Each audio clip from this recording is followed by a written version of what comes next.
Здравейте! В момента ще ви покажа как може да добавите външни приложения в своята фония или вебсайт, като LiveChat, Google Analysis, Pixel и други. Всичко това става от настройките. Влизате в настройки, след което Custom Code и вече тук може да добавите съответния код. На повечето места казва, че трябва да се добави в Head секцията на сайта, където е ето тук. Просто го копирате, поставяте и давате Save.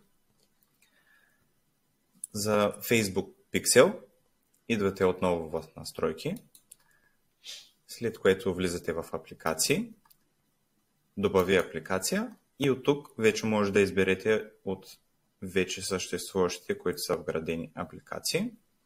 За Pixel идвате на Pixel и натискате Свърши, след което тук вече поставяте съответния код, който може да вземете от Facebook.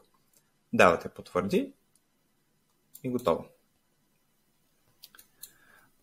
Ако искате да поставите някакъв къстъм код на съответна страница, можете да го направите, когато добавите инструмент. Слизате малко по-надолу и тук има инструмент, който пише код.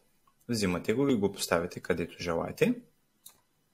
След което излиза прозорец, в който може да напишете съответния код. Давате Save